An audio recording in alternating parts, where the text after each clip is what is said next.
एक बुढ़िया थी जिसका एक ही पुत्र था।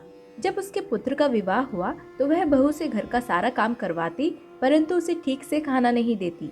उस बुढ़िया की बहू बिना शिकायत किए चुपचाप काम करती जाती। यह सब उस बूढ़ी औरत का पुत्र देखता, लेकिन अपनी माँ से कभी भी कुछ नहीं कह पाता।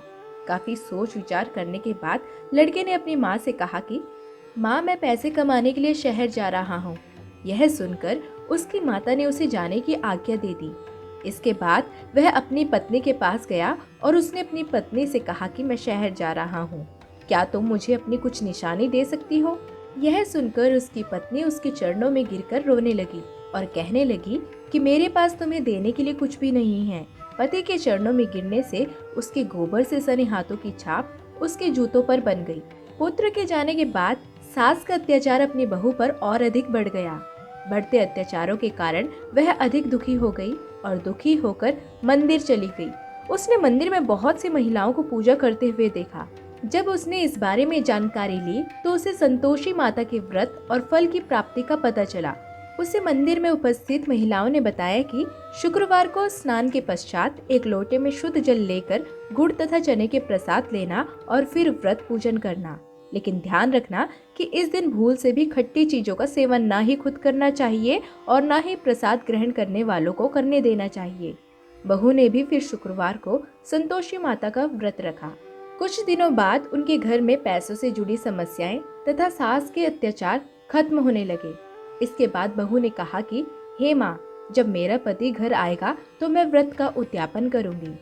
इसके पश्चात उसके पति के स्वप्न में माता रानी आई और उन्होंने कहा कि तुम अपने घर क्यों नहीं जाते?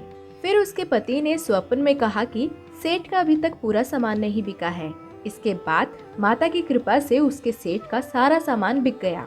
जब उसने सेठ से छुट्टी मांगी तो सामान बिक जाने के बाद उसे घर जाने की इजाजत भी मिल गई। घर आकर उसने अपनी माँ और पत्नी को बहुत सारा धन दिया।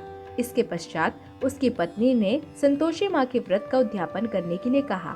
बहू ने सभी को न्योता दिया और व्रत के उद्यापन की तैयारी करने लगी। तब पड़ोस की एक स्त्री उसकी सुख शांति को देखकर ईर्ष्या करने लगी और उसने अपने बच्चों को सिखा दिया कि तुम भोजन के बाद खट्टी चीज जरूर मांगना। बच्चों ने भोजन किया और खटाई की मांग करने लगे, परंतु बहू ने पैसे देकर उन्हें शांत करवाया। बच्चे दुकान पर गए और दिए गए पैसों से इमली खरीदकर खाने लगे, जिससे संतोषी माता रुष्ट हो गई। इसके बाद राजा के दूत वहां पर उपस्थित हुए और उसके पति को अपने साथ ले जाने लगे।